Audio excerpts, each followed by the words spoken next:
Meus amados irmãos, a paz do Senhor, que privilégio, que oportunidade especial o Senhor nos concede de uma vez mais estarmos reunidos para estudarmos a palavra de Deus, para compartilharmos as verdades do Evangelho, para sermos orientados através da palavra de Deus, em especial nesse trimestre, uma temática fantástica, abordando a missiologia, abordando missões até os confins da terra, pregando o Evangelho a todos os povos até a volta de Cristo. Essa é a temática da nossa escola bíblica dominical durante todo esse trimestre. E nessa manhã temos a oportunidade de uma vez mais compartilharmos com você assuntos relevantes à missão, à obra salvífica de Cristo, enfim, uma temática onde nós abordaremos diversos pontos extraordinários para o nosso enriquecimento. Para isso eu quero orar com você, para que haja entendimento e também haja inspiração do Espírito Santo, para que juntos possamos compartilhar as verdades do Senhor, nosso Deus. Pai bendito, Senhor da glória, nós te adoramos pela oportunidade. Te adoramos, Senhor, pelo privilégio de uma vez mais estarmos reunidos para aprendermos a Tua palavra. Poucos minutos, Senhor Deus, teremos, mas preciosíssimos, para compartilharmos junto a irmãos que estão acompanhando, Senhor Deus, através das redes sociais, ó Pai, em diversas partes da nossa cidade, Brasil, estado e por que não dizer mundo, onde este sinal chega e pessoas podem ser edificadas. Pai bendito, nós clamamos ao Senhor, abre o nosso entendimento, dá inspiração, Senhor, para que nós possamos compartilhar a Tua palavra com verdade, trazendo, Senhor Deus, edificação à Tua igreja. É o nosso pedido a Ti, Pai, em nome do Senhor Jesus. Amém. Graças a Deus.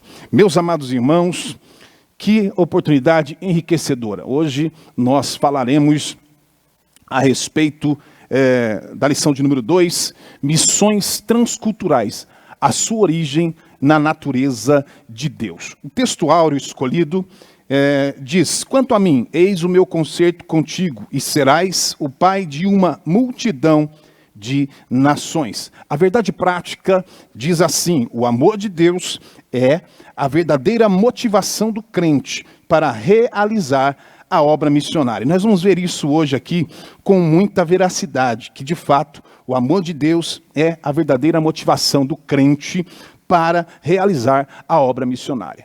A leitura bíblica em classe, ela se encontra no livro de Gênesis, capítulo 12, versículos 1 a 3, e também no capítulo 17, versículos 1 a 8. Eu vou ler e você pode acompanhar aí com a tua Bíblia ou no texto que estará aparecendo para você aí no monitor.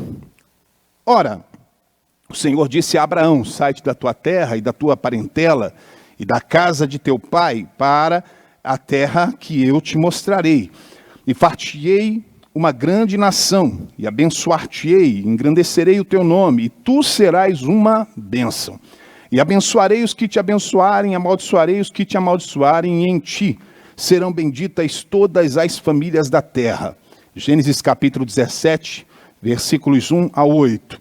Sendo, pois, Abraão da idade de 99 anos, apareceu o Senhor a Abraão e disse-lhe: eu sou Deus Todo-Poderoso, anda em minha presença e sê perfeito. E porei o meu concerto entre mim e ti, e te multiplicarei grandiosissimamente. Então caiu Abraão sobre o seu rosto, e falou Deus com ele, dizendo: quanto a mim, eis o meu concerto contigo, e serás o pai de uma multidão de nações. E não se chamará mais o teu nome Abrão, mas Abraão será o teu nome, porque por pai da multidão de nações te tenho posto. E te farei frutificar grandissimamente, e de ti farei nações, e reis sairão de ti.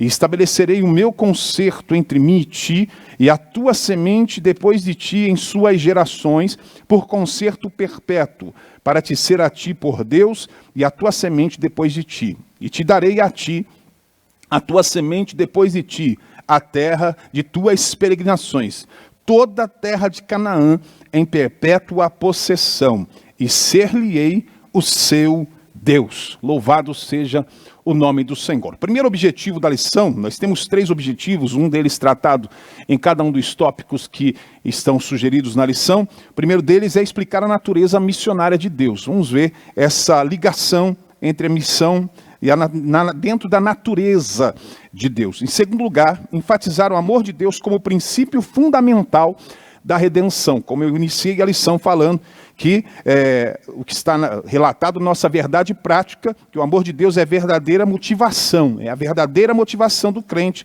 para realizar a obra missionária. Em terceiro ponto, estabelecer a visão bíblica transcultural da missão. Louvado seja o nome do Senhor Jesus. E a guisa de introdução, preparando-nos aqui para nós mergulharmos nessa temática, veja bem que as 4 primeiras lições desse trimestre, nós temos aí, elas giram em torno exatamente do mesmo tema, que é missões transculturais.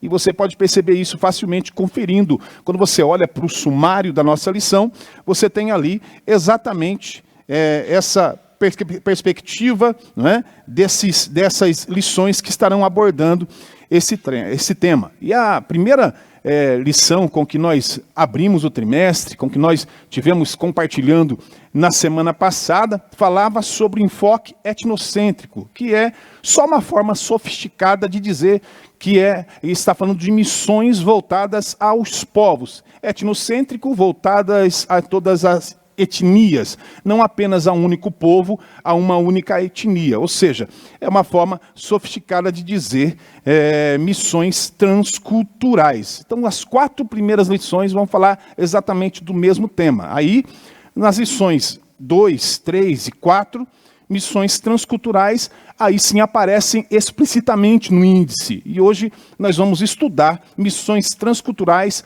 a sua origem na natureza de Deus. Ou seja, quem Deus é e de que forma isso, de alguma forma, explica a natureza da nossa missão, a natureza de Deus, né, dialogando, como que ela dialoga com a natureza da nossa missão. Quem Deus é, o que Ele quer, quais os seus planos, quais os seus projetos, né? Quais os projetos sinalizam para como deve ser a nossa missão evangelizadora, como deve se fazer missão e como está intrinsecamente ligado com Deus. E aí, na lição da próxima semana, nós vamos falar sobre missões transculturais no Antigo Testamento, e aí na lição seguinte, que é a lição de número 4, missões transculturais no Novo Testamento. Então você já percebe aí que missões transculturais no Antigo e no Novo Testamento já estão aqui nessa lição de hoje. Você leu a revista, você viu que na lição de hoje nós vamos já estar abordando de forma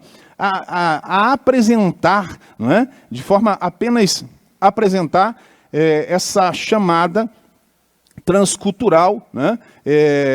Do Antigo e do Novo Testamento, que já está sendo aqui abordada, pincelada, pode-se dizer assim, na lição de hoje, apesar de que nas próximas lições elas vão ser abordadas de forma mais sistemática. Então nós vamos estar mostrando referências bíblicas que mostram, que sinalizam, que apontam para a chamada transcultural da igreja e do Senhor Jesus, mas claro, nós vamos ter, como disse, lições mais específicas, direcionadas para mostrar isso de forma mais clara no Antigo e também no Novo Testamento. Mas hoje aqui a nossa proposta é mostrar que missões transculturais refletem a natureza de Deus, refletem o caráter de Deus. E essa é a proposta da lição, missões transculturais, a sua origem na natureza de Deus. Então a nossa proposta é mostrar que essas missões transculturais, elas refletem a natureza de Deus, refletem o caráter de Deus. Aí propriamente dito, entramos então na introdução, ainda tratando de missões transculturais, assunto que nós abrimos o trimestre na aula passada. Nós responderemos essa segunda lição a seguinte pergunta, e essa pergunta eu faço para você aí que está acompanhando online, acompanhando aí de casa. Por que fazer missões entre os povos? E fica ligado que lá na conclusão, então, nós vamos responder essa pergunta. Por que fazer missão entre os povos? Se nós fizéssemos essa pergunta semana passada, a resposta, sem dúvida alguma, seria porque Cristo nos deu uma ordem, porque Cristo nos ordenou, porque lá se você se lembra da lição, nós falamos sobre o que missões transculturais, o que não é? Missões transculturais, e também o conceito da grande comissão. A proposta da lição passada, em geral, foi trabalhar justamente o conceito de missões transculturais e a grande comissão. Então, por que nós devemos fazer missões entre todos os povos? Na semana passada responderíamos, porque Cristo ordenou, porque Cristo mandou, porque se não dizemos, ide por todo mundo para pregar o evangelho a toda criatura, fazer discípulos de todas as nações. Essas respostas, elas são válidas e nós já fizemos uso delas, mas hoje, aqui, nós trataremos de uma resposta diferente para essa mesma pergunta.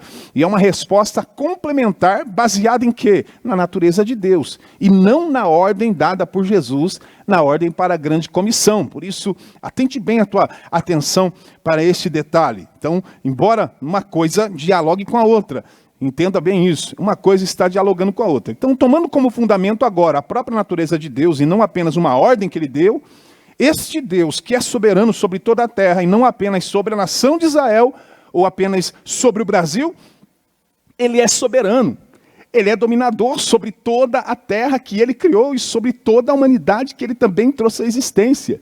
Então, baseando-nos nessa natureza de Deus, de um Deus que é soberano, de um Deus que é Senhor, nós reafirmaremos então o nosso dever de evangelizar o mundo, de falar das boas novas, de levar a palavra de Deus. É claro que poderia haver um tópico nessa lição, até para evitar a repetição desnecessária que às vezes nós observamos quando nós lemos, especialmente lá no último tópico, poderíamos ter um tópico, sem dúvida alguma, dentro dessa lição, para falar sobre a soberania de Deus sobre todas as nações. Por quê? Porque aí a gente, de forma mais específica, conseguiríamos falar que visto que Deus é soberano, visto que Deus é Senhor, visto que Deus é dominador, visto que Deus é criador, visto que Deus é mantenedor, provedor, sustentador de todas as coisas, nós também devemos alcançar todas as pessoas para trazê-las agora para o domínio espiritual do nosso Senhor, para a salvação que o Senhor está providenciando para o mundo inteiro. Guarde bem isso, para o mundo inteiro. Esse tópico sobre essa soberania de Deus não existe na lição, talvez a gente fale sobre isso em lições futuras, mas todavia, mesmo assim, tenhamos em mente, durante toda essa lição, que o fato de Deus exercer soberania sobre toda a terra, por si só, já é uma razão da natureza de Deus, em quem Deus é, uma razão dentro da natureza de Deus, de quem Deus é, já é uma razão para nós evangelizarmos, já é uma razão para nós falarmos do amor de Deus. Mas nós vamos ver nos tópicos 1 e 2 os atributos de Deus que de alguma forma nos constrangem, nos convidam, nos chamam a evangelizar o mundo inteiro. E sempre tenha em mente que por missões, sempre tenha em mente isso, que por missões transculturais, nesse trimestre, o comentarista da lição, ele questiona a falar de missões voltadas para os povos que não apenas o nosso de origem, ou seja, todas as nações do mundo inteiro. Fala essa questão de missões transculturais de forma a alcançar o mundo inteiro. Vamos para a palavra-chave, não poderia ser outra, não é? Transcultural. Vamos tratar sobre essa questão. Primeiro tópico, a natureza missionária de Deus, onde o comentarista vai falar que Deus é missionário. Exatamente isso. Ele vai falar que Deus é missionário. E desde os primórdios da história da humanidade, Deus está em missão. A missio Dei, né? Como os comentaristas bíblicos gostam de falar, né? Especialmente os teólogos da missiologia, que é o estudo das missões, eles costumam falar esse termo que do latim significa missão de Deus. Nós vemos, através da história, nós vemos Deus em missão em toda a história da humanidade. Aliás, a história da humanidade é a história de Deus vindo em busca do homem para salvá-lo. Essa é a história da humanidade. É a história de Deus vindo em busca do homem para salvá-lo. Aí o primeiro subtópico deste tópico, a natureza missionária de Deus no chamado de Abrão. Olha aí o plano de Deus, né? A natureza missionária de Deus no chamado de Abrão. O comentarista ele repete cerca de 10 vezes essa referência de Gênesis 12, versículos 1 a 3, entre as lições 1 a 4. Então há uma repetição dessa temática, né? Já estava muito claro quando a gente vê na primeira lição, e agora também fica mais claro ainda, que Deus chamou Abraão para propósito de trazer bênção sobre toda a humanidade. Em uma lição, sem dúvida alguma, isso teria ficado muito claro, né? Tirando a necessidade de nós repetirmos isso cerca de 10 vezes, sem contar as referências dentro das leituras bíblicas, que certamente levam aí para umas 15 repetições. Mas o comentarista, ele volta-se aqui para o patriarca Abraão, quando, se nós observarmos bem, seria até interessante, né, ter voltado até um pouco antes para Noé, né? Poderia ter voltado para Sem, poderia voltar até mesmo até Adão, mas ele vai até Abraão, porque a proposta dele depois é pegar o povo descendente de Abraão, que é o povo de Israel, que Deus chamou para ser uma nação santa, sacerdócio real, nação eleita, para testemunhar de Deus ao mundo inteiro. Essa é a proposta do comentarista. Então ele vai para a cabeça, para o representante imediato dessa nação, que é o patriarca Abraão, pai de Isaac, avô de Jacó, que foi pai das 12 tribos de Israel. A promessa de Deus para Abraão, usando a forma antiga do nome, né, Abrão, mas que daqui a pouco nós vamos falar sobre a mudança do nome de Abrão, a promessa para Abrão envolvia o quê? A bênção para todas as famílias da terra. Essa expressão, ela é recorrente ali nos capítulos 12 até o capítulo 18 do livro de Gênesis. E nós vamos ver aqui que algumas vezes essa promessa de Deus de abençoar Abraão, vou tomar cuidado aqui e falar o primeiro nome dele, antes da mudança, antes de nós tratarmos da mudança, né?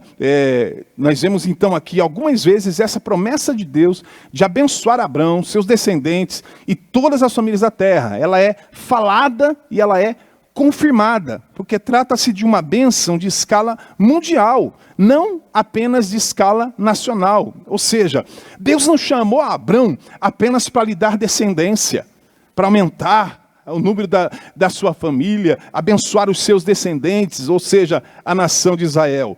Desde que Deus faz a promessa, ele já tinha em mente, e não só na mente, ele verbalizou, ele expôs isso a Abraão, que ele iria abençoar todas as famílias da terra. Não é todas as famílias hebreias, não é somente as famílias israelitas. O Senhor Deus lançou a Abraão a promessa que todas as famílias da terra seriam abençoadas.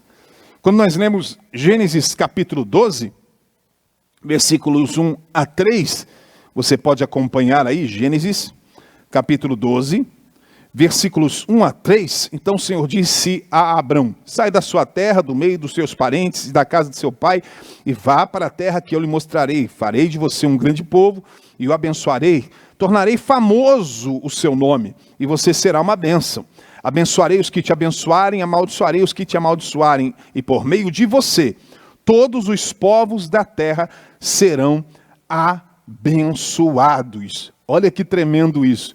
Em todos os povos da terra, em ti serão abençoados. É essa parte que nos interessa a fim do estudo dessa lição. Por meio de você, Abrão, todos os povos da terra serão abençoados. Claro, quando Deus diz por meio de você, Deus não está dizendo que é só por meio dele, não, de Abraão, diretamente. É por meio do descendente que de Abraão virá. E se a gente traçar aqui uma linha assim cronológica, uma linha do tempo, a gente vai ver desde o Éden, né, Deus prometendo que da semente da mulher viria um que esmagaria a cabeça da serpente. Aí depois Deus vem e fala sobre Noé, escolhendo Noé, tirando dentre os pecadores para salvá-lo, bem como toda a sua família. Depois vem Deus abençoando Abraão, chamando Abraão para liderar um grande povo, uma grande nação. Aí depois de Abraão temos Isaac, seu filho, temos Jacó. E é interessante ler o livro de Gênesis para perceber que em todas essas ocorrências, quando Deus chama Abraão, quando Deus chama Isaac, quando Deus chama Jacó, ele vai confirmando. Ele vai confirmando essa mesma promessa que nós acabamos de ler. A promessa que Deus fez a Abrão, de fazê-lo fecundo, de dar-lhe uma grande descendência e de abençoar o mundo por meio dele. Também foi dita a Isaac, também foi dita a Jacó. Depois de Jacó vem Judá, a quem o próprio Jacó abençoou, predizendo que o reino estaria sobre ele, o cetro, o governo estaria sobre ele. O que é isso, meus irmãos? Já era o prenúncio. Que prenúncio? O prenúncio de que o Messias, o rei, viria justamente de Judá, da tribo de Judá, descendente de Jacó, neto de Abraão. Mais à frente vem quem? Davi, também da tribo de Judá. E Deus confirma Davi como sendo cabeça de uma dinastia, de um reino que não terá fim em Israel. O reino dele, próprio Davi, teve fim. O rei Davi, ele morreu. Todos os filhos que sucederam o trono de Davi também morreram. Mas finalmente vem quem? Oh, aleluia! Jesus, chamado no Novo Testamento, ele é conhecido como filho de Davi. Mateus o apresenta como filho de Davi e de Abraão, de tal modo que ele conecta a promessa tanto a Davi como ao cabeça de Israel, Abraão, só para dizer que Jesus é o legítimo rei e o legítimo descendente. Louvado seja o nome do Senhor. Ele é o rei, vindo de Davi. Ele é o descendente vindo de Abraão, sobre quem se cumprirá a promessa de Deus. E esta promessa de trazer bênção sobre toda a terra. É essa promessa. O apóstolo Paulo, ele fala sobre isso em suas cartas. Ele até chega a dizer da seguinte forma: olha, Deus não estava falando dos descendentes como sendo muitos, mas do descendente, apontando para um descendente específico, em quem viria a bênção para toda a terra. E certamente, sem nenhuma sombra de dúvida, esse descendente legítimo, tanto de Davi, e portanto com direito ao trono, como também descendente de Abraão, e portanto aquele que levaria a bênção para toda a terra. Isso aqui é tremendo, irmão. Certamente, sem nenhuma sombra de dúvida, que esse descendente legítimo, tanto de Davi, e portanto com direito ao trono, como também descendente de Abraão, e portanto aquele que levaria a bênção para toda a terra, é o nosso Senhor e Salvador Jesus Cristo, reconhecido pelos samaritanos, como nós vamos ver lá na lição 4, reconhecido pelos samaritanos como Salvador do mundo. E não apenas Salvador de Israel, Salvador dos judeus, não, Salvador do mundo. Essa bênção era em escala mundial e não apenas nacional. A mudança do nome de Abrão, e aí sim nós tocamos nesse assunto, para Abraão, é sinal dado por Deus, do seu interesse pelas multidões, o seu interesse nas multidões de filhos espirituais em todo o mundo. Gênesis capítulo 17, dos versículos 1 a 7, você vê que está ali o registro dessa mudança do nome desse patriarca. E não é uma mudança fortuita, não é uma mudança ao acaso, ela tem uma razão de ser. Porque Abrão significa pai exaltado, mas Abraão é uma forma mais extensa do nome, uma forma mais alongada, que significa pai de multidões. Veja, então, que não foi à toa, não foi fortuitamente a mudança desse nome. Aliás, nunca é à toa a mudança de nome quando Deus mesmo faz isso. Ele se tornaria, Abraão, ele se tornaria não só um homem bem-sucedido, como promessa do Senhor, pai exaltado, homem, nós vamos dizer assim, socialmente bem resolvido, para ser um homem espiritualmente honrado e abençoado por Deus, ele se tornaria pai de multidões, numa referência aos descendentes carnais, ou seja, aqueles que viriam da descendência biológica de Abraão, a saber, o povo de Israel. E não só o povo de Israel, porque você sabe, aí vem os ismaelitas, vem também os árabes, mas o que vai nos interessar é que esse trimestre é o povo de Israel com quem Deus fez um pacto, com quem Deus fez uma aliança específica. Mas não só esses descendentes carnais de Abraão, que são muitos, mas essa promessa, liga um alerta aí, essa promessa diz respeito a muito mais. E Paulo interpreta isso no Novo Testamento. Ele dizia muito mais respeito aos descendentes espirituais ao que aos filhos de Abraão pela fé. Paulo, ele até chega a dizer que os verdadeiros descendentes de Abraão não são aqueles que são segundo a carne, mas aqueles que são pela fé. Os que creem em Deus como Abraão crê para a justificação, conforme testemunho relatado lá em Gênesis, no capítulo de número 15. Portanto, meus irmãos, ao dizer que Abraão seria pai de multidões, Deus não está prevendo apenas Abraão como ancestral dos israelitas, dos ismaelitas. O Senhor está prenunciando que Abraão será pai espiritual de multidões. Ou seja, de alguma forma, ele é o nosso pai na fé, não é?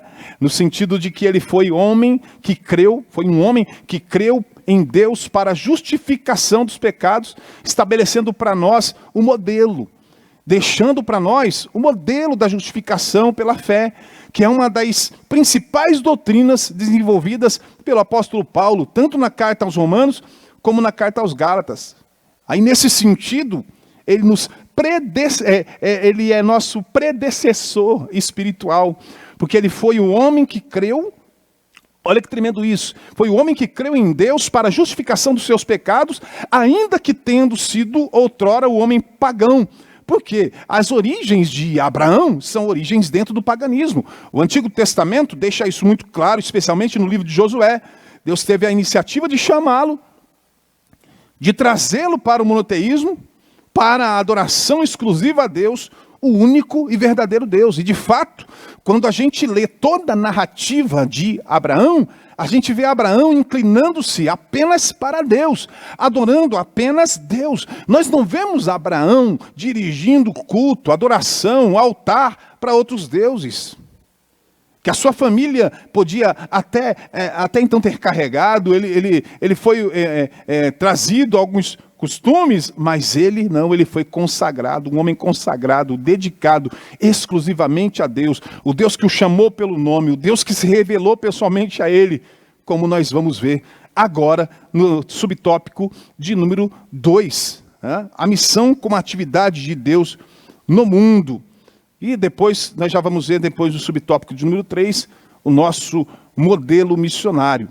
Eu trago aqui dois pontos em um único, porque esse terceiro ponto, o modelo missionário, você percebe que o comentarista ele continua no tópico, no ponto 2, não é? Na verdade, não é um terceiro subtópico esse, o nosso modelo missionário, mas é uma continuidade, né? O comentarista aí, os comentários que estão na revista são um desenvolvimento, um parágrafo, dizer assim, um novo parágrafo do segundo ponto, com inclusive algumas repetições. Seja por meio de sonhos e visões, ou mesmo vindo pessoalmente em teofanias, né? Como foi nesse caso, o relato de Gênesis, capítulos 18 e 19, o Senhor vem acompanhado de seres celestiais, que é o capítulo 19 identifica como anjos. Nós certamente ficaríamos tentados, se não tivesse o capítulo 19, nós seríamos tentados em pensar que a Trindade desceu ali para falar com Abraão. Mas não é para tanto, né? Ali tem o Senhor Deus, né? Os comentaristas bíblicos especulam que essas manifestações teofânicas no Antigo Testamento, elas eram na verdade cristofanias, ou seja, o próprio Cristo em uma visão pré-encarnada vindo à Terra para falar com os homens. Em alguns momentos a gente pode ter certeza disso, como por exemplo no relato de Isaías capítulo 6, naquela visão que ele teve do Senhor assentado no alto e sublime trono.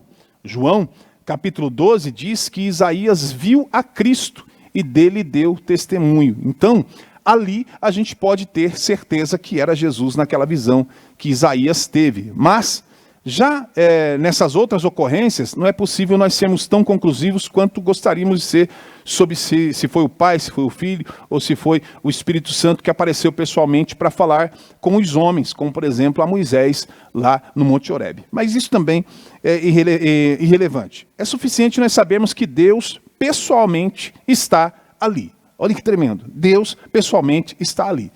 Mas o capítulo 19 diz que os outros dois seres celestiais eram anjos de Deus. O fato é que o Senhor, acompanhado de dois anjos, revela-se agora a Abraão antes da destruição de Sodoma e Gomorra. E por que eu trago isso aqui? É justamente para reafirmar a natureza de um Deus missionário. É essa a proposta da lição. É para reafirmar a natureza de um Deus missionário. O nosso modelo missionário, ou seja, Deus é um Deus que está em movimento, que está se comunicando. É um Deus que está perto. Nós não somos deístas, nós não cremos em um Deus distante, nós cremos em um Deus que é transcendente, que é superior à sua criação, que não se confunde com a criação no sentido de Deus não é árvore, Deus não é vaca, Deus não é você, Deus não sou eu. Não. Mas Ele é transcendente, Ele é maior que tudo, Ele é maior que todos. Ele é imanente, porque Ele está perto de nós, Ele está junto de nós, Ele se interessa por nossos negócios.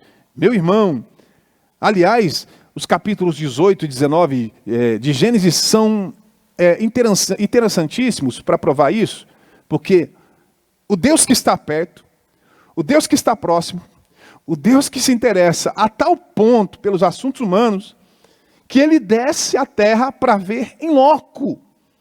Não bastasse Ele ser onisciente, saber todas as coisas, onividente, porque vê todas as coisas com perfeição de detalhe, Deus desce e vem pessoalmente. Ele mesmo diz isso. Está lá no livro de Gênesis, capítulo 18. Você vai ler isso. O próprio Deus disse: eu desci para ver as coisas, se as coisas são realmente assim, como o clamor que chegou até mim.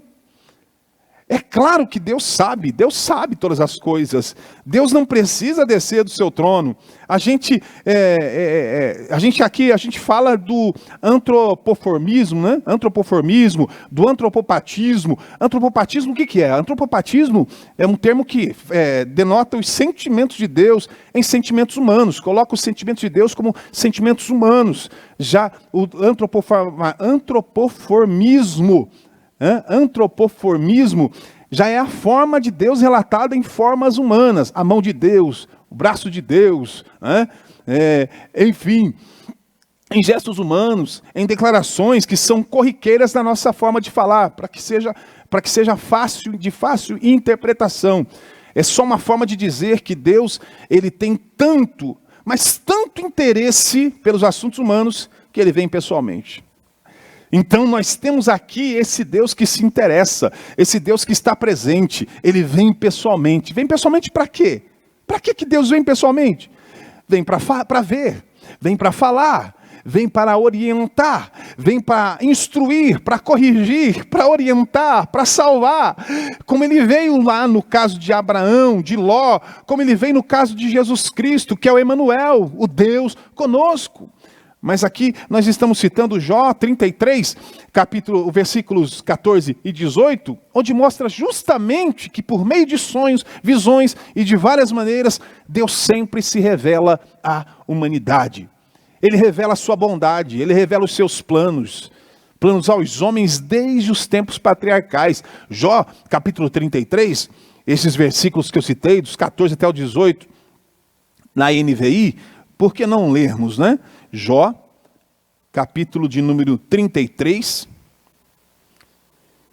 versículos 14 a 16, pois a verdade é que Deus fala. Aleluia. Olha aí, o Deus que é missionário.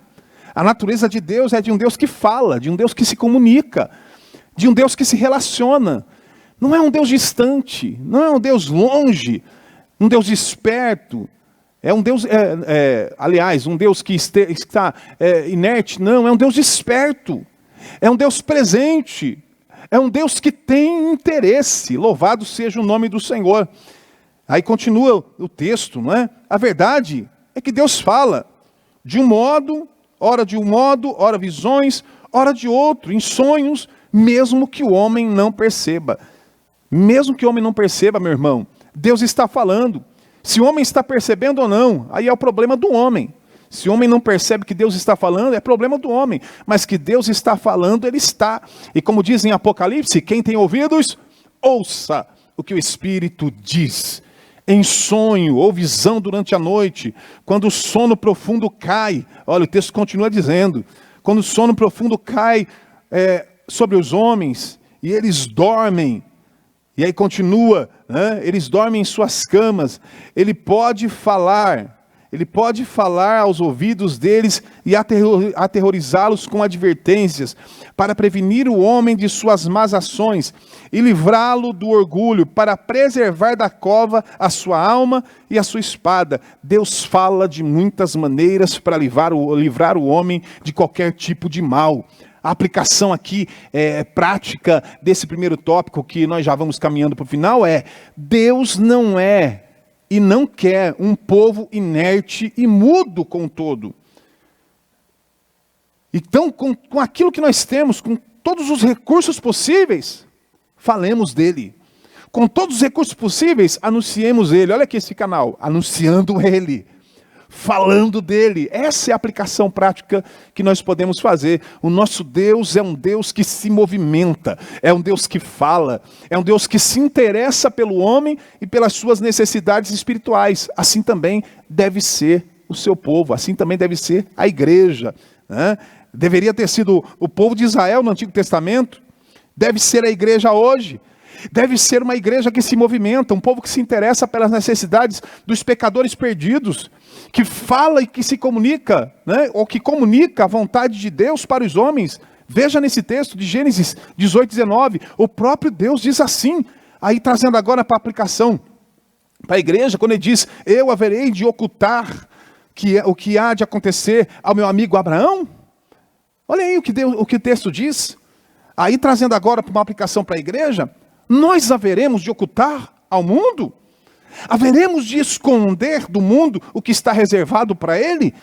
Seja positivamente, seja negativamente falando, não é? Nas duas situações, nós vamos ocultar para o mundo? Porque positivamente, o que está reservado para o mundo é a bênção, é a salvação.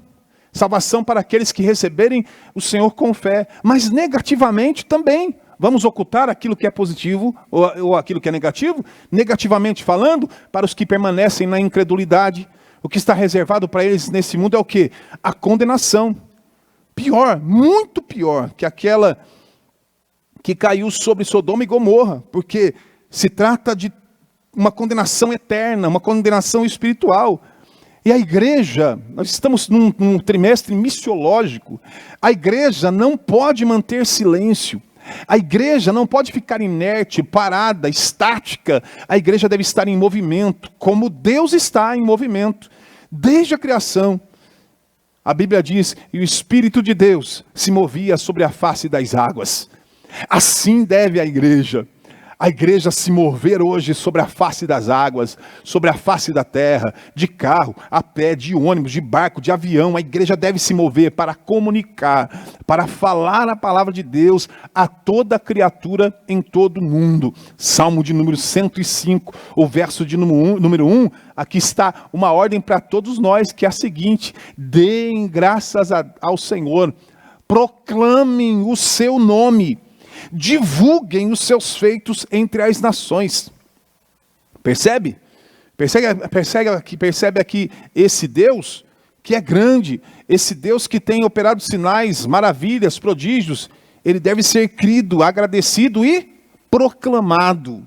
Onde? Em Israel apenas? Não, em todas as nações. E por que fazer isso? Por que fazer isso? Aí vem o tópico de número 2. Porque Deus é um Deus de amor, né? Aqui nós fechamos a síntese desse tópico antes de entrar no tópico 2, que diz: Deus é o modelo missionário da igreja que pode ser observado a partir da eleição de uma família para alcançar todas as famílias da terra. Vimos aí a partir de Abraão, né? E a descendência, e aí veio o Senhor sendo glorificado. Louvado seja o nome do Senhor Jesus. Então, por que nós devemos fazer isso? Aí entra o tópico de número 2. O amor de Deus, o princípio fundamental da história da redenção.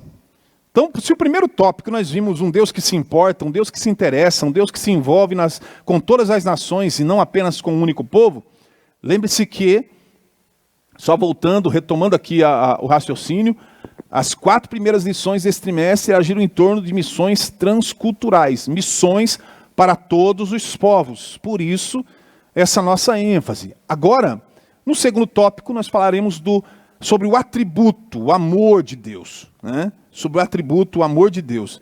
Porque não dá para você ficar o trimestre inteiro falando sobre missões Não dá para você ficar 3 meses aí falando sobre missões, né? E especialmente missões transculturais para alcançar todos os povos, e não falar desse atributo de Deus que é o princípio fundamental. É onde se fundamenta, é onde se respalda, é onde se baseia, né? E o que sustenta o nosso compromisso com a obra missionária. É a confiança no amor de Deus para com o mundo inteiro. E esse é o assunto do segundo tópico da lição, e a gente pode já entrar no primeiro ponto, que fala exatamente sobre o amor de Deus. E a Bíblia ela nos dá fundamento das missões evangelísticas em prol do mundo inteiro. Na lição passada, quando nós abrimos o trimestre, nós tivemos a lição sendo ministrada, nós aprendemos que o fundamento para as missões evangelísticas é a grande comissão, a ordem que Jesus deu. O primeiro tópico dessa lição, nós vimos que o fundamento para as missões transculturais é o próprio caráter de Deus que se interessa, que intervém, que interfere, que se apresenta, que fala, que comunica, que prometeu abençoar todas as famílias da terra. Aí agora a gente tem outro fundamento que nós trazemos, tão importante quanto esses outros que nós apresentamos outrora. E esse é o quê? O amor de Deus em prol do mundo inteiro. É o que vai impulsionar a igreja a realizar a obra missionária. É o amor de Deus. Nós não estamos aqui, né, desdizendo o que dissemos anteriormente. Nós estamos completando ou complementando. Estamos desdobrando, porque é um fundamento que tem dentro dele muitos aspectos, muitas características a serem desenvolvidas. A grande comissão, a ordem que Jesus deu, o caráter de Deus onipresente, criador, soberano sobre toda a terra, e também o atributo, o amor de Deus, João capítulo 3, versículo 16, texto este que nós retomaremos na lição 4, quando nós formos falar sobre missões transculturais no Novo Testamento, é o coração da Bíblia, como é costumeiramente chamado pelos comentaristas bíblicos, né? O coração da Bíblia. E não poderia ser diferente, porque já que nós estamos falando de amor de Deus, a metáfora coração ela é perfeita para falarmos aqui desse versículo. Porque olha só, Deus amou o mundo de tal maneira que deu seu Filho unigênito para que todo aquele que nele crê não pereça, mas tenha a vida eterna. Esse amor de Deus pelo mundo inteiro é o que nos dá a certeza de que nós podermos falar, pregar ao mundo inteiro, convictos de que qualquer alma que nos ouvir no Brasil ou fora do Brasil é uma candidata para a salvação, é uma chamada, é um objeto do amor, do interesse de Deus para ser salva. Ela só não será salva, essa alma só não será salva se recusar a crer, se recusar a aceitar a oferta benevolente que Deus dá. Então esse amor de Deus nos dá a certeza que nós podemos pregar, podemos falar, podemos anunciar e vidas serão alcançadas. Só aquele que negar mesmo de fato não será salvo. Mas que Deus ama, que Deus tem interesse, que Deus quer salvar, não tenha dúvida sobre isso. Disto João 3,16 nos dá toda a certeza. Aliás, a palavra mundo em João 3,16 refere-se totalmente à raça humana caída, que inclusive quem interpretou assim foi o próprio John Piper, teólogo calvinista. Olha só. E olha que nós não somos calvinistas, olha que os calvinistas têm um entendimento acerca da doutrina da eleição bem diferente da nossa, porque eles entendem que o amor salvífico de Deus é apenas para aqueles que Deus determinou salvar. Mas o próprio John Piper, sobre João 3,16, ele comenta com honestidade nesse texto e declara que o mundo é uma referência à totalidade dos pecadores caídos necessitados de salvação. Declaração de um calvinista. É isso mesmo. Deus, ele não olha apenas para um povo, seja Israel ou outro povo, nem olha apenas para um grupo de eleitos predestinados na eternidade às cegas por Deus. Não. Ele amou o mundo, e esse amor é um amor salvífico, e o que fica claro pelo próprio desdobramento do versículo, quando ele diz, ele amou o mundo inteiro, ao ponto de entregar o seu Filho. E nós não estamos aqui falando, meus irmãos, de um amor natural, de um amor que o pai tem pelo filho, de um amor de uma esposa pelo marido. Nós estamos falando de um amor que tem como objetivo salvar, que tem como objetivo redimir. Foi o amor que moveu Deus a entregar o seu Filho como Salvador na cruz do Calvário. Salmo 145, verso de número 9. Eu quero ler esse texto com você, porque já não é tão conhecido como João 3,16, mas trabalha também numa temática semelhante. Salmo 145, verso 9, na NVI diz assim: o Senhor é bom para todos, a sua compaixão alcança quem? Todas as suas criaturas. Louvado seja o nome do Senhor. Olha como esse texto, ele, especialmente a parte B na versão NVI, dialoga com Marcos 16,15. Ide por todo mundo, pregai o evangelho. A quem? A toda criatura. Por que toda criatura? Porque a sua compaixão, a compaixão do Senhor, alcança a todas as criaturas. Assim, portanto, igreja tem a segurança de ir às ruas. Nós, como povo de Deus, temos a segurança de ir às ruas, de ir aos morros, de ir às bocas de fumo, aos hospitais, aos presídios, aos estrangeiros, aos isolados, de ir a homens, a mulheres, a velhos, meninos, sábios, ignorantes, doutos, leigos. A igreja sente segura para falar do amor de Deus a todas as pessoas, sem exceção, sem distinção. Por quê? Porque nós lemos na Bíblia que a compaixão, a bondade de Deus, ela está sobre todas as criaturas. Deus amou o mundo inteiro, não apenas parte dele, não apenas um grupo dentro dele. Deus amou o mundo inteiro. Por isso Paulo diz aos Romanos, capítulo 2, versículo 11, diz que Deus não faz acepção de pessoas.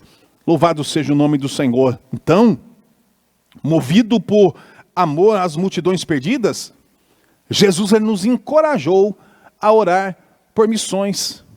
Só para vocês verem como o amor de Deus e a atividade missionária estão correlacionadas. Mateus capítulo 9, versículos 35 a 38, quando você ler esse texto, é aquele episódio em que Jesus ele vê as multidões de Israel vindo a ele. São multidões leprosas, doentes, multidões em falência financeira, em situação deplorável, fisicamente falando. E muito mais, espiritualmente falando. Além de toda a dominação, além de toda a opressão romana que pesava sobre Israel nessa época, Jesus olha para aquelas multidões e tem profunda compaixão delas. Por quê? Aí Mateus diz, porque as vê como ovelhas perdidas sem pastor. Não tem quem as arrebanhe espiritualmente. Aí Jesus se volta para seus apóstolos e diz o que para eles? Olha que tremendo. A seara é muito grande. A obra, o trabalho é muito grande. E os trabalhadores são poucos. O que fazer? Aí vem aquele texto, que é um dos lemas da obra missionária. Rogai ao Senhor da seara que envie mais trabalhadores ou mais ceifeiros para a obra. Portanto, meus irmãos, a compaixão de Jesus pelas almas perdidas encoraja a orarmos a Deus para que supra a sua obra. Trabalhadores, como vimos na lição passada, trabalhadores que se envolvam com a evangelização e com o discipulado. Não é apenas pedir a Deus que levante evangelistas, é pedir a Deus que levante todos os obreiros que a sua obra necessita, apóstolos, profetas, pastores, evangelistas, mestres. Oremos. Oremos para que Deus levante lideranças, para que Deus levante ensinadores, para que levante missionários para as missões transculturais, que não é uma chamada de todos, e nós entendemos isso claramente. Missões transculturais, ir para outros povos, não é para todo mundo, não. Mas aos que ficam aqui, evangelizam aqui, fazem evangelização local, nacional, urbana, isso que dão sustento aos missionários que vão, a provisão para os que estão indo, que também vai ser matéria de algumas lições aqui, várias que estaremos trabalhando durante todo esse trimestre para nossa conscientização. Mas o fato é que amor é o que devemos ter pela obra missionária. Amor é o que devemos ter por essas almas perdidas. Que sentimento que nós temos pelo mundo, como homens de Deus? Qual o sentimento que nós temos pelo mundo? Os sentimentos de Deus foram sentimentos de amor, a ponto de entregar o seu único filho. O sentimento de Cristo, de entregar o seu filho, o seu unigênito filho, foi um sentimento de amor que nos encoraja a orar cotidianamente em favor da obra missionária. Rogai! O que é rogar? É pedir. Como pedir? Com insistência. Pedir com muito desejo de alcançar aquilo. Há necessidades locais também, locais estou dizendo. Roguemos.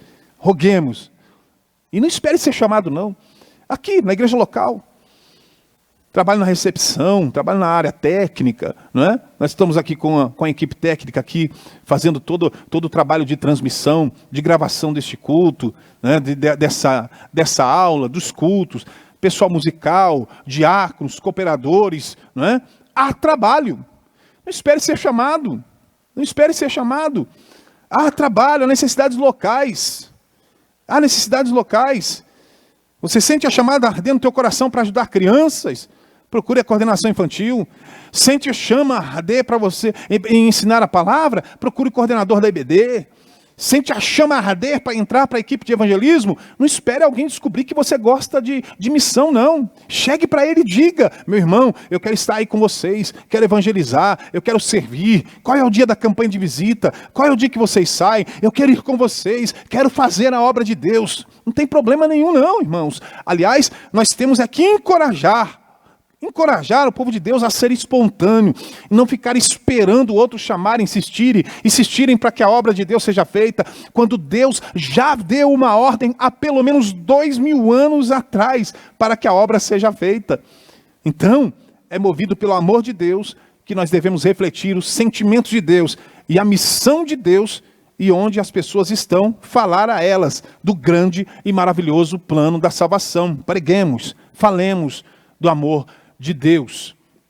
Aí temos a redenção no Antigo Testamento, e o ponto 3, eu coloquei ali, ponto 2, é o ponto 2 e o ponto 3, a redenção do Novo Testamento e a redenção no Antigo Testamento. Antes, eu conceituo aqui o que é redenção, né? Nós temos aí a redenção no Novo Testamento, a redenção no Antigo Testamento, como pontos 2 e 3 desse tópico, mas quero conceituar primeiro o que é redenção. O comentarista ele traz o conceito na lição, e aqui de forma enxuta eu digo: redenção é libertar alguém do poder alheio, ou seja, tirar alguém mediante pagamento da dominação de uma pessoa que o assenhorou, que se tornou senhor dela, que se tornou, vamos dizer, dono dessa pessoa, né?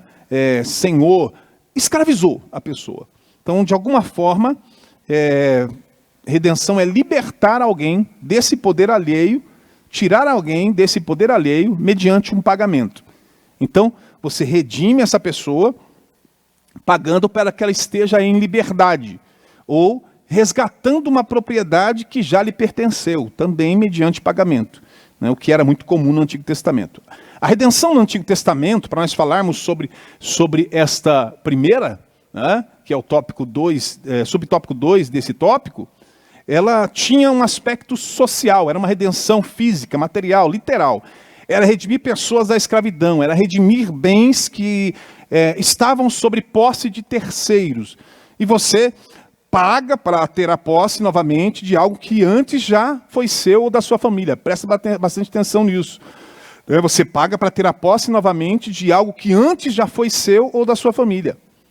Quando você lê Ruth, no capítulo 3 e 4, que é aquela história linda que todos nós conhecemos, né, de Boaz pagando pela redenção, ou fazendo tratados de forma aberta, como deveria ser feito no Antigo Testamento, né, no mundo antigo, perante as autoridades da época, ele reavendo a posse, reavendo os bens da família de Elimeleque que já tinha falecido, até, bem como seus filhos Malom, Quilion, restando apenas a sua viúva, e que era a irmã Noemi.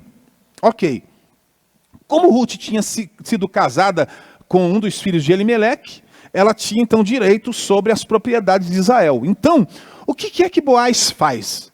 Ele vai publicamente, ele assume os direitos, ele reavê os bens outrora de Elimeleque, para quê? Para garantir que esses bens estivessem com Noemi e com Ruth. Ruth agora, sua esposa.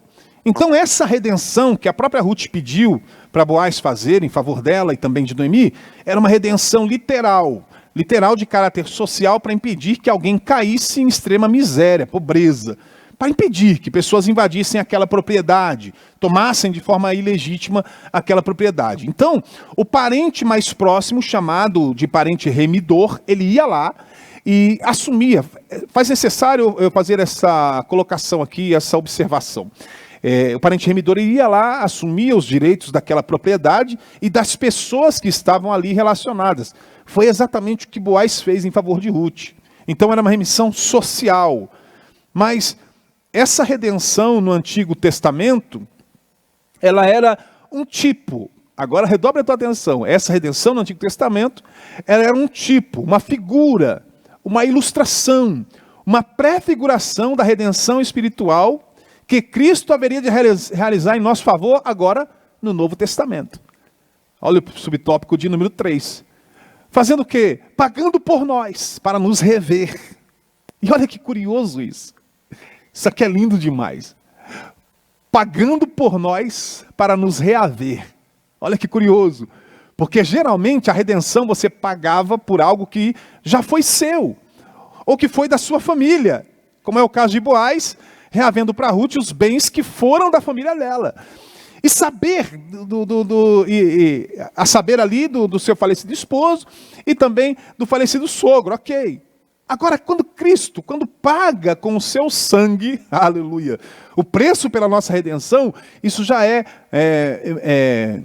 matéria do terceiro e último ponto desse tópico, ele está também pagando para reaver um bem que já foi seu, que éramos nós. Observe isso, éramos nós que fomos amigos dele, que estivemos em comunhão com ele, lá no nosso ancestral, Adão. Antes que o pecado intrometesse na humanidade, nós estávamos em comunhão com Deus, nós estávamos ao lado de Deus, nós éramos família de Deus ali. Mas quando o pecado entrou, depois uma barreira, e aí nos lançou no lugar da escravidão, para usar também de outra metáfora do mundo antigo, para um mercado dos escravos. O pecado fez isso, levou-nos para o mercado dos escravos. Nós nos tornamos escravos do pecado, que é o que Jesus diz em João capítulo 8, o homem é escravo do pecado que pratica. Mas assim como alguém, quando queria adquirir para si o escravo, ele ia lá no mercado, pagava por aquele escravo e levava para casa, Jesus fez isso por nós.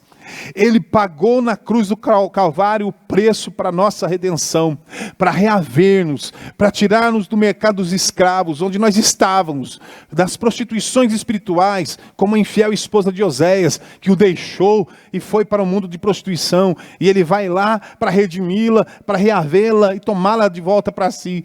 Assim também fomos nós, outrora escravos do pecado, dos vícios, da imoralidade, da idolatria, do egoísmo, do orgulho, escravos de tantos outros sentimentos perversos. Cristo foi lá, pagou o preço, nos reaveu para si e nos tomou para nós estarmos juntos dele outra vez, em uma comunhão ainda mais íntima, mais profunda que aquela que Adão desfrutava com ele lá no Éden. Antes que o pecado existisse, nós temos novamente comunhão com Deus, louvado seja o nome do Senhor. E aí, ainda falando sobre a redenção no Novo Testamento, aí a redenção ela tem um aspecto espiritual, então. Diferente do aspecto social do Antigo Testamento, ela agora remete para Cristo, pagando com seu sangue o preço pela nossa libertação do jugo do pecado. Primeira carta de Pedro, capítulo 1, versículos 18 e 19, Pedro diz assim, usando justamente como plano de fundo essa prática da redenção social que era praticada no mundo antigo, ele diz, pois vocês sabem que não foi por meio de coisas perecíveis como prata e ouro que vocês foram redimidos, comprados da vossa vã maneira de viver. Por quê? Veja o que ele diz, prata, ouro, essas eram as moedas usadas de forma recorrente exatamente para se comprar escravos, para reaver propriedades no mundo antigo. Mas espiritualmente falando, nada disso foi usado para nos reaver, nada disso foi usado para nos redimir. Aí continua, para nos comprar para Deus da sua velha maneira de viver, transmitida pelos antepassados, mas pelo precioso sangue de Cristo. Essa foi a moeda que ele usou. Não foi Bitcoin, não foi euro, não foi a Libra, foi o sangue de Jesus. Foi pelo precioso sangue de Cristo, como de um cordeiro sem mancha, sem defeito, conhecido antes da criação do mundo, revelado nestes últimos tempos em favor de vocês. Por meio dele vocês creem em Deus, que o ressuscitou dentre os mortos e o glorificou, de modo que a fé e a esperança de vocês está em Deus, ou estão em Deus. Louvado seja o nome do Senhor. O preço da redenção foi pago por Jesus em favor de todos os homens. Veja bem, agora fazendo um resumo breve, no primeiro tópico nós falamos sobre todos os homens como alvo do amor de Deus, do interesse de Deus, da bondade de Deus. Aí agora nós estamos fazendo a conexão com a redenção. Nós falamos que a redenção, mostrando redenção no Antigo e no Novo Testamento, e agora a gente conclui esse tópico dizendo que esse preço da redenção foi pago por Jesus em favor de todos os homens. Em favor de todos os homens. Preste atenção nessa palavra. Todos os homens. Então a nossa tese, a nossa espinha dorsal, a nossa coluna vertebral esse trimestre é por todos os homens. Por todos os homens. Aliás, o tema geral em nossa revista fala o quê? Até os confins da terra, por todos os homens. Pregação do evangelho, todos os homens. Redenção, todos os homens. Missões transculturais, todos os homens. E o homem aqui, nós nos referimos à espécie e não a gênero masculino. Todo homem, todos os homens, que inclui homens e mulheres em todo lugar. O preço foi pago por todos. Essa redenção que Cristo oferece, essa libertação, esse resgate, ele é um favor para todos. Louvado seja o nome do Senhor Jesus. Continuemos. Portanto, nós não temos que ter qualquer dúvida quanto ao interesse de Deus em salvar todos os pecadores. Nesse trimestre aqui nós vamos expor aquilo que a palavra de Deus ensina com clareza meridiana, com clareza à luz do sol do meio-dia, sem nuvem alguma de confusão ou de dúvida. A Bíblia deixa muito claro. Primeira carta de Paulo a Timóteo, capítulo 2, versículos 4 a 6, como se não bastasse os versículos que nós lemos em Gênesis 12, todas as famílias da terra, não é? Vamos a todas as famílias da terra. Salmo 145, verso 9, bondade, a compaixão de Deus sobre todas as criaturas. João 3,16, Deus amou o mundo, né? Deus amou o mundo, ou seja, todos. Romanos, né? Não faz acepção de pessoas. Tudo isso já é o suficiente para mostrar o interesse de Deus em favor de todos.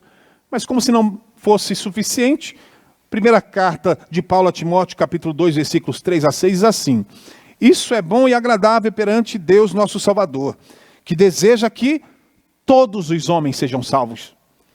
Todos os homens sejam salvos e cheguem ao conhecimento da verdade, pois há um Deus e um só mediador entre Deus e os homens, Cristo Jesus. Aí olha o 6, né? Já que nós estamos falando de redenção, o qual se entregou a si mesmo como resgate.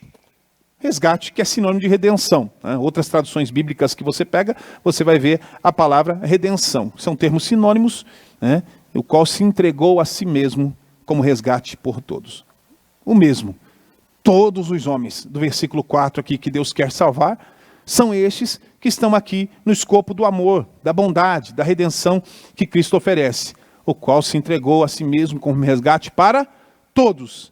Esse foi o testemunho dado em seu próprio tempo. Ou seja, Deus deseja que todos os homens sejam salvos. Os samaritanos entenderam isso. Eles declararam que Jesus era o Salvador do mundo. Aí você vai para a primeira carta de João, capítulo 2, versículos 1 e 2. Jesus Cristo é a propiciação, não pelos nossos pecados, mas do mundo inteiro. Mundo inteiro, mundo total, mundo absoluto, mundo completo. Também aqui não endossa o universalismo, tá bom? Não. Então no final do mundo todos vão ser salvos. Não. Quer dizer que está disponível, a salvação está disponível para todos. Todos podem ser salvos, mas salvos serão se crerem em Jesus Cristo como seu Salvador. E a gente sabe que, infelizmente, nem todos estão crendo e nem todos crerão. O próprio Jesus declarou que pela porta larga muitos passarão, infelizmente. Mas podiam ter sido salvos se quisessem, se tivessem dado ouvidos à mensagem evangélica que oferecia a eles gratuitamente a graça salvífica, a graça redentora. Mas, para nós, nesse trimestre sobre missiologia, cabe-nos saber que não há ninguém que esteja fora dos planos de Deus para a salvação. O plano da salvação inclui toda a humanidade. Se você assistir essa aula, terminar essa aula e entender que o plano de salvação inclui toda a humanidade, pronto, o propósito já está sendo alcançado. Concluo, nós não devemos nos negar a evangelizar esta ou aquela pessoa. Não. É uma prostituta, destruidora de casamento, evangeliza ela, para que ela não deixe de destruir casamento. É um drogado sem vergonha, que vive aprontando, fica pegando dinheiro da mãe, roubando a mãe para gastar em droga. Evangeliza esse drogado, para que ele pare de fumar droga, para que ele pare de roubar a mãe. Esse moleque de rua, delinquente, evangeliza esse moleque de rua, para que ele saia da rua, para que ele se torne um servo de Deus. O que você não pode fazer, o que nós não podemos fazer é ficar condenando as pessoas. O que nós não podemos fazer é ficar fazendo acepção de pessoas. Porque um dia foi você, um dia fui eu. Hoje, por graça, estamos do lado de cá. Não nos orgulhemos. Paulo diz isso, escrevendo aos Romanos, no capítulo 11. Não se orgulhe, porque é pela fé que você está enxertado. Mas se você ensoberbecer, você será cortado. Então não olhe para os mundanos, para os ímpios, para os perdidos, com desprezo, não. Nós precisamos olhar com o amor de Deus. Olhe como Jesus olhou. Jesus olhou, que foi o que nós dissemos nos primeiros tópicos, que agora nós estamos encerrando. Olha com os olhos de Cristo, com os olhos de Deus, com um olhar de amor, com um olhar de misericórdia. Se isso não te fere, se isso não te machuca, se isso não te deixa triste, se não gera em você compaixão, reveja os teus conceitos como homem de Deus, como mulher de Deus. Tenha um olhar de misericórdia. E como Deus fez desde a época dos patriarcas, para nós finalizarmos esses dois primeiros, façamos nós também, desçamos da nossa glória. O Senhor fez isso, desçamos da nossa glória. Porque tem muita gente aí, numa célula, numa redoma espiritual. Saia dessa redoma espiritual. São aulas para te alertar a de fato viver como igreja, uma igreja missiológica, uma igreja que faz missão. Saia dessa redoma espiritual, porque se o próprio Deus desceu até a terra, assumiu uma forma visível, limitada em sua aparência, para poder se comunicar com as pessoas, para poder se comunicar com o homem, partilhar com elas os seus planos, os seus projetos, nós também devemos fazer o mesmo, descer da nossa glória, se é que temos alguma glória, e ir onde as pessoas estão, e levar para elas, não os nossos planos, mas os planos e projetos maravilhosos do nosso Deus para elas. Louvado seja o nome do Senhor. Tem aquele hino da harpa cristã, né? Vou pescar os pescadores para Cristo, neste mundo cheio de horror. Que nós tenhamos essa percepção e entendamos essa necessidade como igreja. Estamos caminhando para o final. Último tópico, tópico 3, vai ser um tópico muito conciso, muito rápido, porque ele, na verdade, ele traz uma repetição dos tópicos anteriores. Então vou passar muito rapidamente por eles, mas eu quero fechar falando sobre a síntese desse tópico, né? A síntese do tópico número 2, o amor de Deus é o princípio fundamental da história da redenção e por isso é o fundamento das missões transculturais. E aí sim, o tópico de número 3, visão bíblica do caráter transcultural da missão. Esse último tópico, como eu disse, né, dessa lição 2, é repetitivo em relação à primeira lição, onde o comentarista já falou sobre a visão bíblica do caráter transcultural da nossa missão. Por quê? Porque a primeira lição ela foi justamente para conceituar o que é missão transcultural na Bíblia. Foi para trazer todo o resumo, né, do que é missão transcultural na Bíblia. E o que é a grande comissão.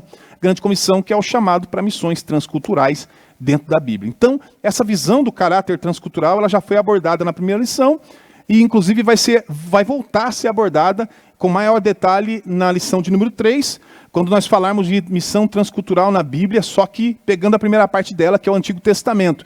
E aí, na lição de número 4, também vai trazer com muitos detalhes, rica em detalhes, quando nós vamos falar sobre missão transcultural na Bíblia, só que pegando, então, a segunda parte, que é o Novo Testamento. Mas aqui nós temos três subtópicos, que é um Deus missionário, a escolha de Israel e sua missão, e a escolha da igreja, né? Tomando parte dos sentimentos do nosso Deus em favor dos perdidos afora, que engloba esse último tópico, né? Que ele é repetitivo também em si, traz também muitas abordagens que nós já falamos sobre um Deus missionário. As lições, os subtópicos 2 e 3, vão ser tratados em lições mais específicas. Agora, nós precisamos entender o cerne dessa lição de número 2. o cerne, dentro dos propósitos que a lição trouxe para nós, os propósitos apresentados que nós deveríamos trazer para a igreja, o cerne dessa lição, ela está nos tópicos 1 e 2. Tópico 1, o Deus que está presente. Falamos aqui, o Deus que está presente, o Deus que se comunica, o Deus que tem interesse pelo mundo inteiro e que por isso só já é um modelo para nós. Então nós estejamos presentes, como Deus é um Deus presente, comuniquemos onde os homens estiverem. Vamos lá falar para eles sobre os planos de Deus. É o que o primeiro tópico em aplicação prática nos chama a fazer. Já o tópico 2 nos falou sobre o amor, sobre a redenção, que são bases das missões transculturais. É com base no amor de Deus que a igreja é impulsionada a fazer missões. Acreditando nesse amor de Deus, crendo nesse amor de Deus. Porque Deus amou o mundo, nós também devemos amar o mundo. Porque Cristo se deu em resgate, em redenção por todos os pecadores, nós devemos levar essa mensagem de redenção a todos os pecadores. Para quê? Para livrá-los do mercado de escravos, para livrá-los do jugo do pecado, para livrá-los da dominação de Satanás, atraí-los para o maravilhoso reino da luz do nosso Senhor Jesus Cristo. Como diz lá em Colossenses, transportou-nos para o reino da sua luz. Esse é o cerne da lição. Esse é o cerne da lição. Não tem dificuldade, não tem complicação. Aí o chamado de Israel, na lição de número 3, vai trazer em detalhes riquíssimos, e nós vamos estudar na próxima lição, e o chamado da igreja, que é na lição de número 4, para não sermos repetitivos com os irmãos. Filipenses capítulo 2, eu quero deixar para você, de sorte que haja em vós o mesmo sentimento que houve em Cristo Jesus. Lá está falando de humildade, Filipenses capítulo 2, fala de humildade. Mas aqui eu estou falando para você de missões. Tenhamos o mesmo sentimento de Cristo, o mesmo sentimento que Cristo teve. Aquele sentimento que moveu aí as massas dilaceradas, feridas, oprimidas por Satanás. Aquele Cristo que foi aos gadarenos. Aquele Cristo que foi aos samaritanos. Aquele Cristo que recebeu a visita dos gregos. Aquele Cristo que se permitiu ser tocado pela mulher do fluxo de sangue. Aquele Cristo que liberou palavra de libertação para a mulher, aquela mulher cirofenícia que estava com a sua filha, não é? Em grande aperto, aquele Cristo que abençoou o criado do centurião romano. Pois bem, esse é o Cristo cujo sentimento nós devemos imitar. Reproduzir sentimentos de amor, de compaixão, de misericórdia em favor de todos, sem exceção e sem distinção. Essa é a missão da igreja. Hino de número 127 da nossa harpa cristã, o Senhor da ceifa está chamando. Quem quer ir por mim a procurar? Almas que no mundo vão chorando, sem da salvação participar. Concluo dizendo, e nós fechamos a síntese desse tópico, para que nós não deixemos de mencionar, a missão transcultural da igreja está fundamentada no caráter missionário de Deus. E aí sim, concluímos. Por que fazer missões entre os povos? Lembra da pergunta que eu abri a lição lá na introdução da nossa aula de hoje? Deve estar claro agora, no final desse nosso estudo, que o amor de Deus por todos, sem exceção, e o preço da redenção pagos por Jesus em favor de todos os pecadores, que são os grandes temas dessa lição, são o nosso fundamento para alegre e célere. O que é célere? Rápida, dedicada, diligente, cumprimento da grande comissão. Então, quando eu sei que Deus ama a todos, quando eu sei que Cristo se deu em resgate por todos, isso deve gerar em mim alegria. Porque é maravilhoso saber que Deus me ama, que Deus ama a minha família, que Deus ama os meus vizinhos, que Deus ama os meus pais, o meu povo, que Deus ama o mundo. E isso deve produzir em nós alegria, prazer e satisfação em realizar a obra do Senhor. Então faça a obra, porque Deus te ama, Deus ama você, a tua família, e Deus nos escolheu para um grande projeto, um grande propósito. Nós encerramos a lição de hoje, mas eu quero convidar você para logo mais, às 18h30, nós estarmos aqui na segunda noite do Encontro Unificado Embaixadores de Cristo, Encontro Unificado de jovens e adolescentes aqui da nossa sede. Vamos estar recebendo muitos jovens, muitos adolescentes das regiões aqui do nosso campo, em Rio Claro, e a igreja sede, e você também tem o desejo de estar aqui conosco? Hoje, logo mais à noite, 18h30, esteja conosco, vamos celebrar ao Senhor. Eu quero orar por você. Se essa aula foi bênção para você, já quero convidá-la a compartilhar, a se inscrever no canal, deixar um comentário, Que Deus te abençoe. Senhor Deus e Pai, nós louvamos ao Senhor pelo privilégio da salvação. Louvamos ao Senhor pelo cuidado do Senhor para conosco, para com as nossas famílias, as nossas vidas. Louvamos ao Senhor, ó Pai querido, porque fomos alcançados pela palavra que um dia foi pregada a nós. E por isso estamos do lado de cá, Senhor Deus, agora munidos das verdades do Evangelho, da bondade do Senhor, ó Pai, revelada através do seu Filho, Jesus Cristo, através da entrega do teu Filho, Pai, pois o Senhor nos amou de tal maneira.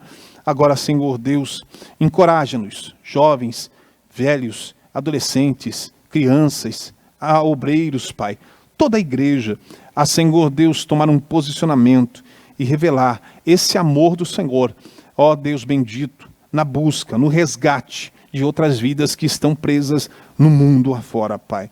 Seja o teu nome glorificado através da tua igreja, é o nosso pedido a ti, no nome do Senhor Jesus. Deus te abençoe, um abraço, a paz do Senhor.